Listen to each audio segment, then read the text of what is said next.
muito agradecido por isso. Eu espero, confesso, declaro que o Espírito da Graça comunique através da minha boca essas verdades e confesso que você está receptiva ou receptivo para receber esses conselhos, para ficar nas palavras bíblicas, né? Diz que o sábio ouve os conselhos e julga, o nécio despreza o conselho, porque o nécio é aquele que pensa que sabe tudo, que já está inteirado de tudo, então não precisa de mais nada.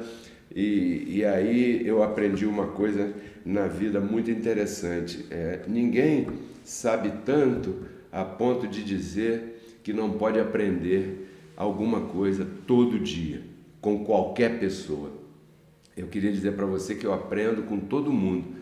Eu aprendo com uma situação, aprendo com meus filhos, eu aprendo na rua, aprendo com uma pessoa que se relaciona comigo. Eu sempre aprendo. Por quê? Porque eu presto atenção no que está acontecendo. É claro que eu tenho minhas opiniões e convicções, como você também tem, e você deve tê-las, e é claro que você sempre vai andar por elas, pela tua cabeça, pelas tuas convicções. Porém, você deve perceber que quando alguém te apresenta algo mais excelente, aí você deve ter humildade suficiente de deixar que tuas convicções mudem também, você não acha?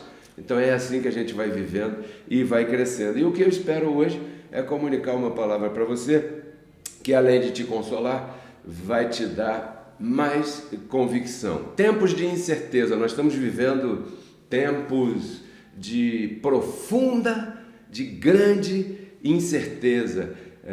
Eu poderia chamar até de tempos sombrios, com tantas coisas sombrias, né, que estão acontecendo aí à nossa volta. A gente vê nas notícias, a gente fica sabendo através das redes sociais, a gente ouve, se informa, aconteceu isso, aconteceu aquilo outro e tudo mais. Então, as catástrofes têm acontecido. Outro dia, uma barreira caiu em cima de uma família de 3 pessoas, um jovem casal com uma criancinha recém-nascida, lá em Natal, no Rio Grande do Norte, e matou todos 3 que estavam ali passando férias ou passando um dia de descanso ali na praia. Isso é uma catástrofe. Outro dia caiu um edifício, deixando muitas pessoas soterradas, não é? Às vezes acontece um tiroteio, onde várias pessoas morrem, e uma das coisas mais ridículas que eu acho, comento aqui na minha casa, que a essas alturas, no 3º milênio, ainda estamos discutindo racismo, briga por causa de opção de sexo ou feminicídio, que não pode haver nada mais, eu penso, mais baixo, mais cruel, mais ignorante do que essas coisas ainda acontecerem nos dias de hoje. Mas tudo isso acontece por causa da indução carnal que existe naqueles que estão em ignorância, em desconhecimento. Quando você está em desconhecimento em relação à tua identidade espiritual, fatalmente a tua identidade natural, que é o teu corpo de carne, ele vai sobrepujar, ele vai dominar a tua vida, e você vai ter atitudes e reações que, com o passar do tempo, você certamente vai até se envergonhar delas. Então, essas catástrofes todas têm acontecido. Não podemos negar que a mais recente e a maior até aqui, que antes só havíamos conhecido em filmes ou na televisão, no cinema, que é esse vírus que aí está.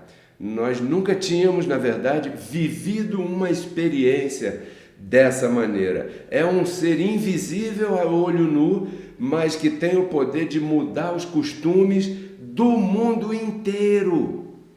Você hoje, para viajar para um outro país, você tem que ver se você vai poder entrar lá, você tem que fazer um exame aqui, tem que fazer um exame lá, tem que se cuidar com isso, com aquilo, e álcool toda hora, e lavar as mãos toda hora, e tapa-bocas. Antigamente era proibido entrar num banco mascarado ou de óculos escuros. O vigilante pedia para você tirar o óculos. né? Agora você é obrigado a entrar de máscara. Quer dizer, as coisas inverteram e mudaram de uma tal forma que chegou a afetar a vida das pessoas. Vou repetir, um ser invisível a olho nu, mas que tem o poder de mudar os costumes no mundo inteiro. Então, essa é uma catástrofe.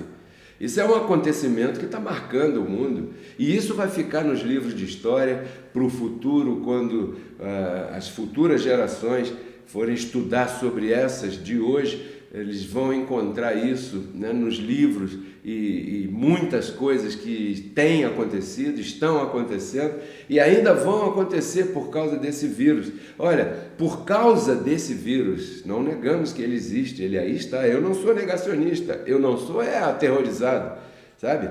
Eu não sou, vou repetir aqui, peru em véspera de Natal, que é aquele que escuta o tiro lá e já está morrendo aqui. Não. Eu creio que o vírus está aí, realmente ele existe e está matando. Então façamos a nossa parte sem estresse, sem medo, com calma, com tranquilidade, porque no decorrer dessa ministração você vai entender por que tanta convicção. Então, por causa desse vírus, olha aqui, muita gente morreu.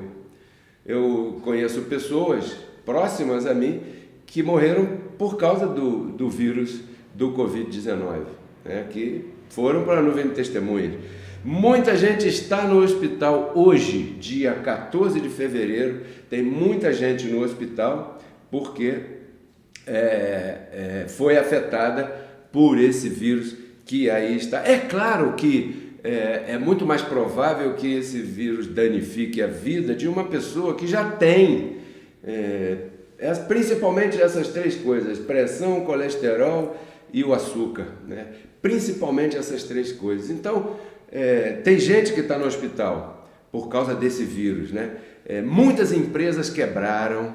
Eu conheço pessoas que estão sem trabalhar, portanto, estão sem receber e estão sem poder sustentar os seus familiares, os seus filhos, a sua casa, né? Conheço homens e mulheres que estão sem renda por causa de que empresas quebraram. Eu conheço pessoas que estavam apenas começando uma determinada empresa quando veio aí esse vírus e fechou e todo mundo se isolou, né? Então, muitas empresas tiveram que fechar, outras desenvolveram outras formas de atendimento, mas que também já não é algo que acompanhe, né, a evolução e a necessidade em relação às coisas materiais. Todo mundo está se adaptando, né, todo mundo está se vendo obrigado a fazer algo de forma diferente. Existe um ditado em português que a necessidade ensina o sapo a pular, né? Então é isso que está acontecendo por causa desse vírus. Tem muita gente desempregada. O governo tem que tirar dinheiro, seja de onde for, para ajudar, porque não pode negar ajuda às pessoas.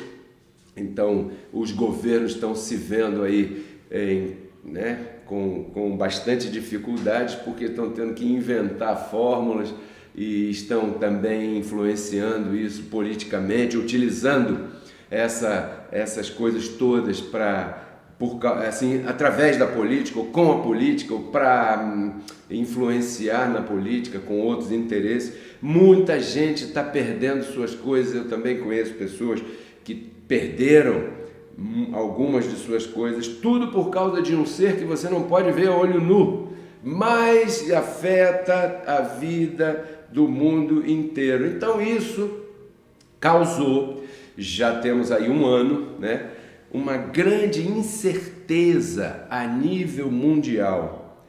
Existe no mundo inteiro uma grande expectativa, mas existe uma grande incerteza. Há aqueles que confiam, que estão esperando a vacina para imunizar esse vírus aí. Então as pessoas estão aí pedindo, pelo amor de Deus, para entrar na fila de prioridade para se vacinarem. Mas há também, isso eu li essa semana, me parece que foi lá no Reino Unido, que já se desenvolveu esse vírus sozinho, já se desenvolveu, né, uma outra linha que afeta e alcança, atinge e contamina as pessoas que já se vacinaram. Imagine você, né? Então, as pessoas se vacinaram, algumas delas contraíram novamente o vírus. Como é que pode se eu já me vacinei? É porque ele mutou. Então, isso tudo causa uma grande incerteza. Mas, dentro de todo esse quadro aí, existem e há relatos de pessoas, eu recebo esses relatos, que estão vivendo os seus melhores momentos na vida. Como é que pode? Como é que pode um quadro como esse que eu estou te pintando aqui, apresentando para você, e também receber relatos de pessoas que, olha, eu estou vivendo os melhores tempos, por incrível que pareça, teve uma pessoa que me disse, olha, eu respeito muito o que aconteceu de ruim com todo mundo e me dá lástima e eu gostaria muito que isso não tivesse acontecido, mas eu não posso negar que a minha vida está melhor do que antes. Aí isso me faz pensar, e isso rascunhando, fazendo esse tema para comentar com vocês hoje, né? Isso tem a ver com um detalhe. Essa foi a conclusão que nós chegamos. Tem a ver com um detalhe. Qual é o detalhe? Aonde estou depositando a minha confiança? Essa é a frase que eu coloquei aqui na minha frente, que você está vendo aqui embaixo, ó. Aqui, ó. Aonde estou depositando a minha confiança? Onde é que eu estou colocando a minha confiança? Estou colocando a minha confiança no meu dinheiro? Estou colocando a minha confiança nas coisas que eu comprei? Estou colocando a minha confiança na vacina? Estou colocando a minha confiança nas coisas materiais? Estou colocando a minha confiança na ciência humana? É claro que nós contamos com tudo isso. Afinal de contas, a roupa que eu estou vestindo eu tive que comprar, né? O lugar onde eu moro eu tenho que pagar. Tem as, né? Todas, eu aqui junto com minha família, minha esposa e tudo mais, nós unidos sustentamos tudo isso. Tem a ver, as coisas materiais são importantes, não podemos negá-las, mas a nossa confiança não pode estar aí. E essas pessoas que têm transmitido esses relatos de reinado em vida, não obstante estejamos vivendo momentos de turbulência a nível mundial, me mostra que essas pessoas estão colocando confiança aonde tem que colocar, no lugar correto, no melhor lugar, né? Que é nas coisas espirituais. Então eu quero falar para você uma coisa. Essa incerteza gera ansiedade. Eu tenho falado muito sobre isso e é muito importante que você compreenda o que acontece contigo. O que é a ansiedade? A ansiedade é tendência ao estresse, é tendência à preocupação, tendência à inquietação e medo das coisas, né? E isso tudo, pessoas que têm essa tendência, você já viu pessoas que têm a tendência que você fala assim, olha, vamos por aqui, elas, mas se tiver um buraco no meio do caminho? Ah, se tiver um buraco no meio do caminho, certamente vai ter uma ponte. Se tiver um buraco no meio do caminho, certamente vai ter um desvio. Se tiver um buraco no meio do caminho, a gente pode pular por cima dele, né? Então são duas visões diferentes, mas tem sempre aquela pessoa que coloca, mas e se eu não conseguir? Mas e se não der certo? Mas e se acontecer a mesma coisa ruim que aconteceu com aquela outra família, com aquela outra situação? Então tem pessoas que têm a tendência a essas preocupações e se inquietam por causa do medo das coisas, e isso gera uma ansiedade no corpo dessa pessoa. A ansiedade é um distúrbio emocional que, se for exagerada, ela pode atrapalhar a tua vida, muito a tua vida humana, que eu me refiro. A vida espiritual, fique tranquilo porque está tudo dominado, mas a vida humana, ela pode ser atrapalhada por causa de uma ansiedade. Como estamos vivendo um tempo de grande incerteza, um tempo estranho, um tempo esquisito, um tempo sombrio, a nível mundial, existem muitas pessoas que estão enfermando, adoecendo por causa desse mal aí, que é a ansiedade, esse distúrbio emocional, que é a ansiedade descontrolada. Eu já falei que a ansiedade faz parte do ser humano, todo mundo, seja criança, seja adulto, seja jovem, vai sentir um nível de ansiedade em determinado momento, porque isso faz o teu corpo reagir de uma determinada maneira. O problema é quando a ansiedade é descontrolada, quando ela é exagerada. Então ela é gerada por uma sensação feia que a pessoa sente de ver uma situação sombria se aproximando de você e você simplesmente não tem a mínima ideia de como aquela situação vai acabar, como é que aquilo vai terminar, onde é que aquilo vai dar. Isso te causa uma angústia, né? Porque nós não podemos dominar o futuro, gostaríamos, mas não podemos, e às vezes a gente quer se meter a resolver hoje, ou a querer resolver hoje, ou a pretender resolver hoje, aquilo que é de amanhã. Então há pessoas assim, há pessoas que têm essa tendência, né? Isso é um desequilíbrio, como já falei, emocional, que pode abalar a tua saúde física, mas que principalmente abala a tua fé. Eu não colocaria essa frase aqui, onde estou depositando minha confiança, se eu não quisesse falar de fé. Eu quero falar de fé. Por exemplo, pode abalar a tua fé. De verdade, não duvide disso. Eu vou te contar um caso aqui bem rápido de um personagem bíblico, né? O profeta Elias. Todo mundo conhece o profeta Elias. Você não tem obrigação de conhecer nada disso.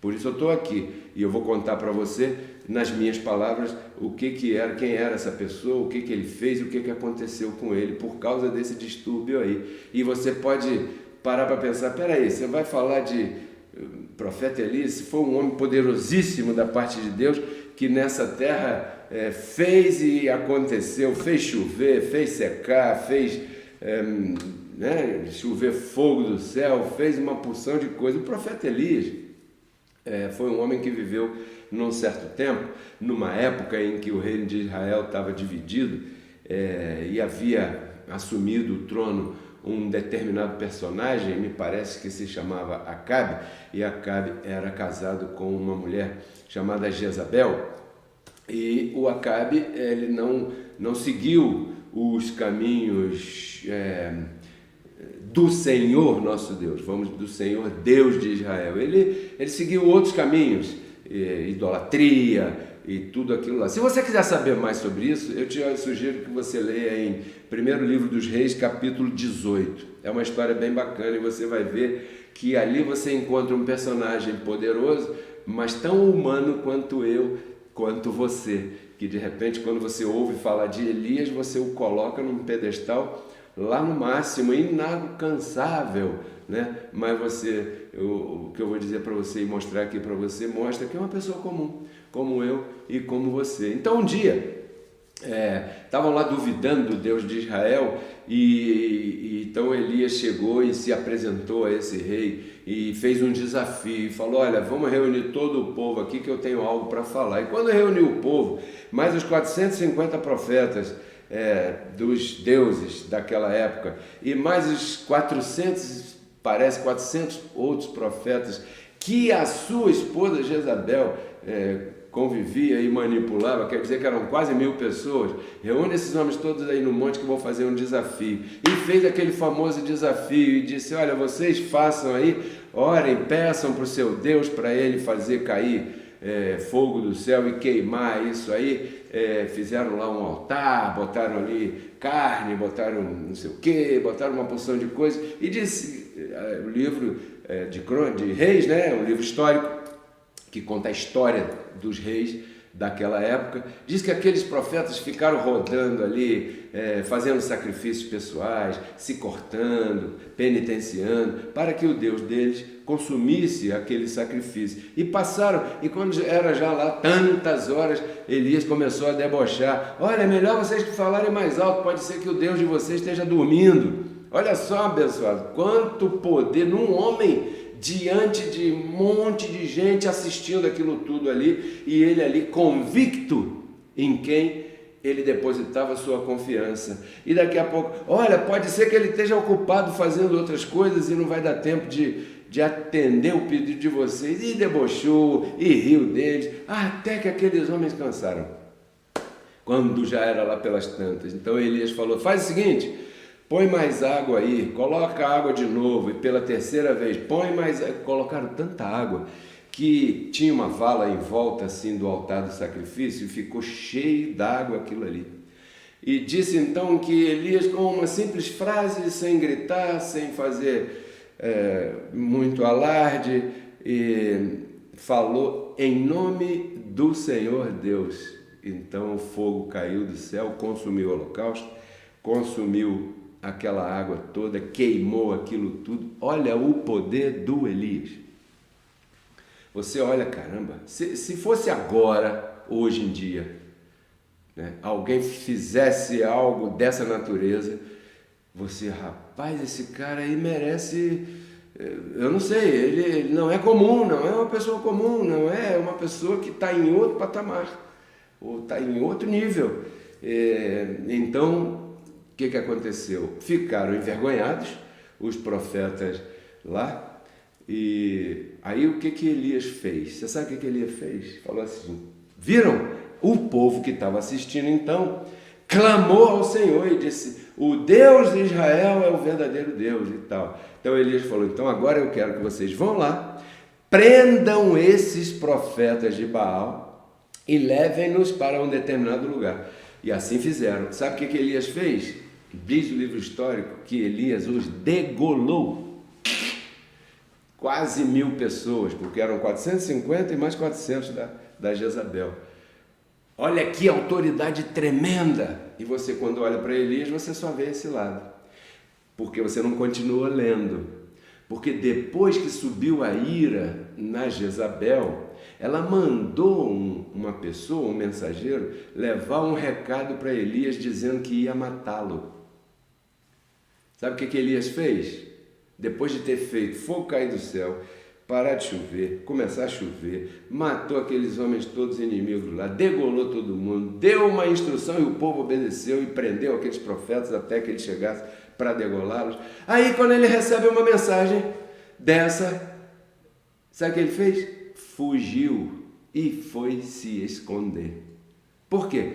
Porque essa mensagem causou terror naquela pessoa.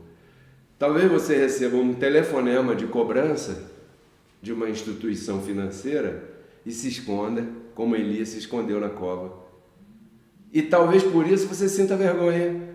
Eu sou tão fraco, eu não sei lidar com isso, eu estou envergonhado, eu não consigo resolver essa situação ou aquela situação. Né? Para você ver que essas coisas acontecem tanto com uns quanto com outros. Porque nós somos pessoas normais.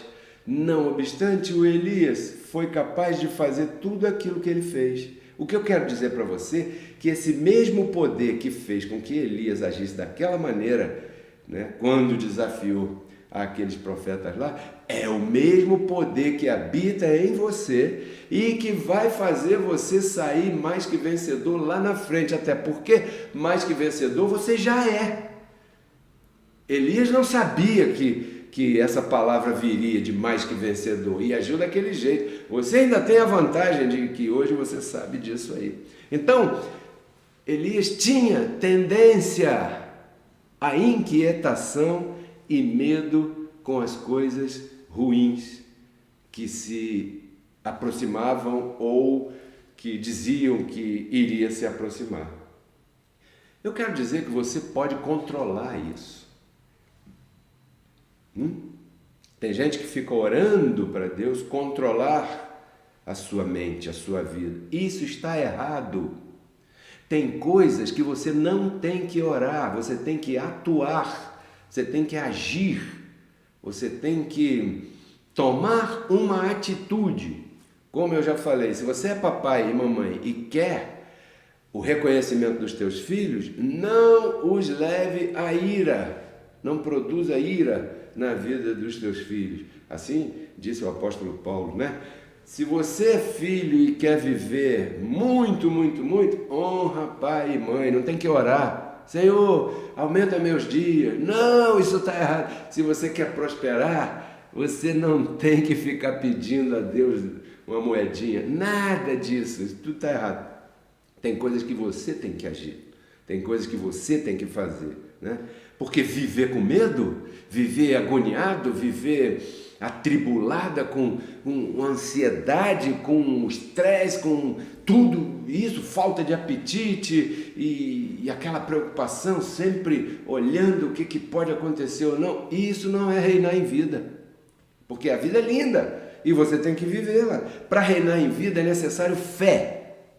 Aqui entramos. O que é fé? Fé é a certeza do que se espera e convicção daquilo que não se vê. Mas para nós, enquanto vestidos por um corpo humano, é muito mais fácil, e você tem que admitir, que é muito mais fácil colocar os olhos naquilo que a gente vê. Porque normalmente é a esse caminho que a nossa carne vai levar a gente. Quando a gente vê que algo dá certo, então a gente coloca os olhos ali, não é assim? E essa tendência a colocar os olhos naquilo que se vê influencia até fazer a gente esquecer do comportamento da fé, que é o contrário, é convicção daquilo que não se vê, certeza daquilo que eu espero. Então já estamos falando de um outro assunto. Por exemplo, em Provérbios capítulo 3, verso 5, diz assim: confia no Senhor de todo o teu coração. E não é este coração do sangue, né? De bombear sangue. É este coração, mente. Confia no Senhor de todo o teu coração, de toda a tua mente. E não te estribes no teu próprio entendimento.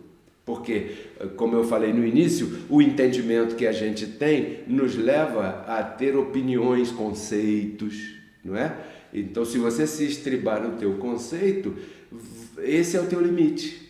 Você não cresce. Então, confia no Senhor de toda a tua mente e não se estribe no teu entendimento, ou seja, exercite a tua fé. Esse é um chamado para você exercitar a tua fé.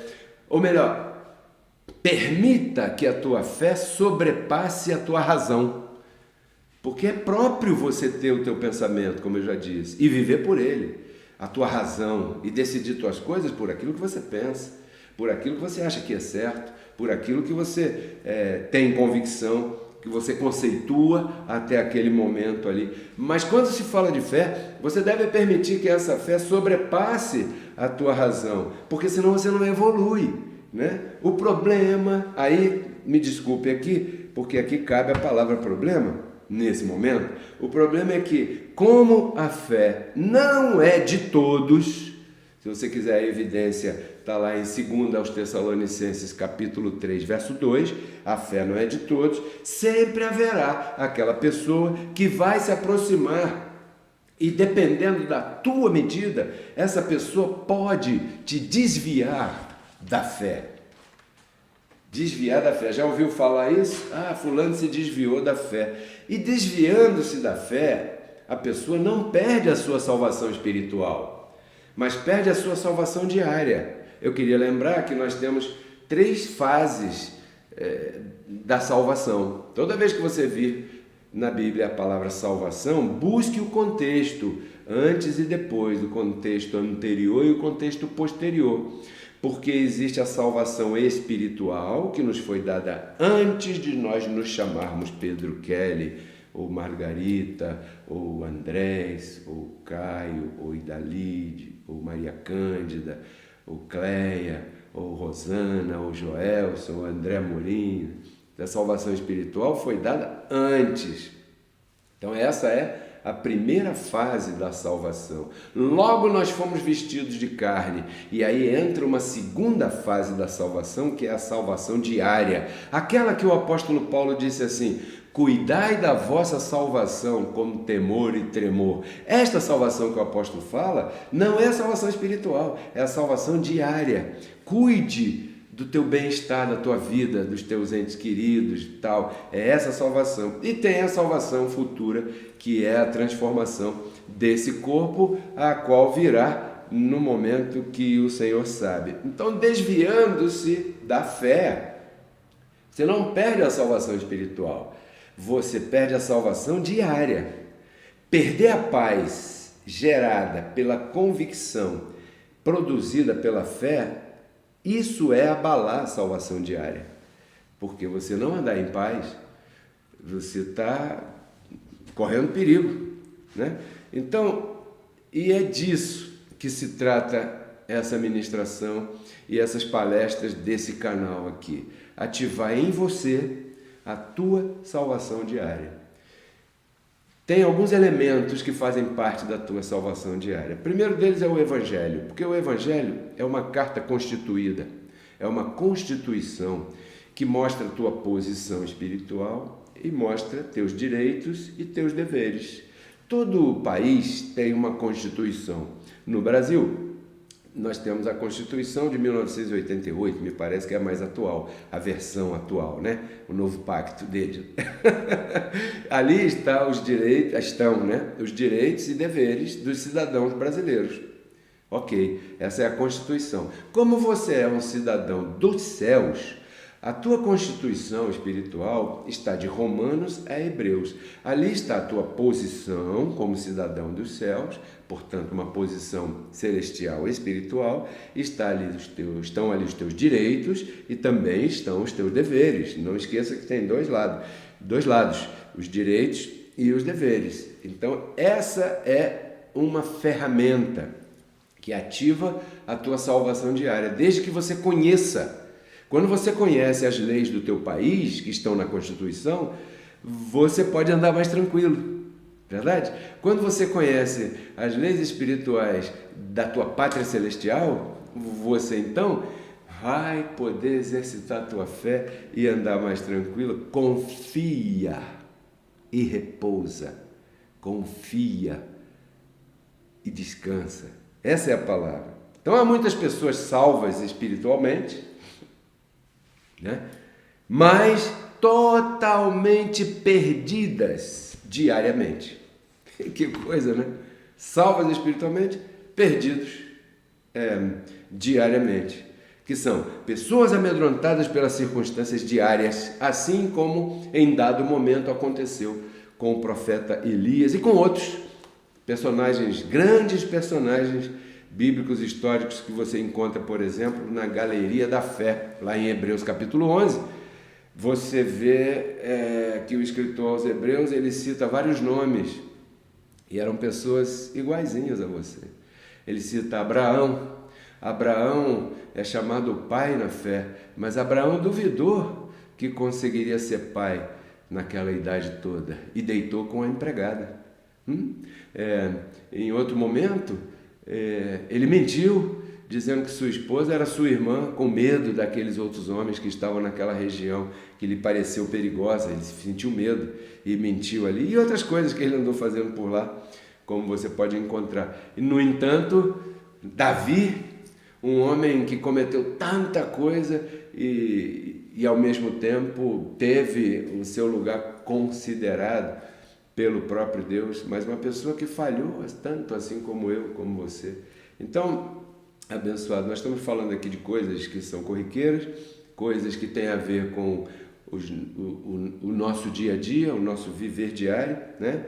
E essas pessoas são o alvo das minhas ministrações. Eu gostaria de ajudar alguém assim a viver dias melhores. Gostaria de que essa palavra corresse e alcançasse, e gostaria de pedir a você que compartilhasse esse link, se você pensa que existe alguém assim aí perto de você ou fazendo parte dos teus contatos. Eu tenho certeza que essa pessoa um dia vai agradecer você. Falei, puxa, aquela ministração mudou a minha vida e me fez uma pessoa melhor, viver dias melhores e realmente desfrutar dessa vida. Eu vou ficar por aqui. Quero agradecer a todos vocês que me acompanharam, né? São 11 horas e 25 minutos, domingo, dia 14 de fevereiro de 2021. Esse canal ele está criado para isso, para que essas palestras cheguem e alcancem, e esse canal é sustentado por você. Se você deseja ser um colaborador aqui, no Ministério Reconciliados com Cristo, você precisa fazer duas coisas: compartilhar esse link e semear aqui, né? Eu queria te fazer uma pergunta: quanto vale uma palestra como essa por aí? Não compare, Quer dizer, estou falando uma coisa e depois falo outra diferente, né? Não, não compare. Mas se você julga que essas informações te ajudam, me ajude patrocinando esse ministério. Muito agradecido a todos que colaboram dessa maneira. Nós temos nossas contas bancárias, eu vou te falar aqui o nosso Pix. Temos 2 Pix, anota aí. Um é um e-mail, anote, pedrokeller@hotmail.com. Esse é um Pix de uma das contas, pedrokeller@hotmail.com. O outro Pix de outra conta é o telefone do ministério, DDD 21 99 104 8388, como está aqui na tela, 99 104 8388. Muito agradecido a todos vocês. Esse foi o tema Tempos de Incerteza. Espero que eu tenha colaborado contigo para induzir você a depositar a tua confiança no teu Pai, no teu Criador, naquele que é o Senhor e dono de todas as coisas. Te espero terça-feira com o programa Café e Palavra às 17 horas.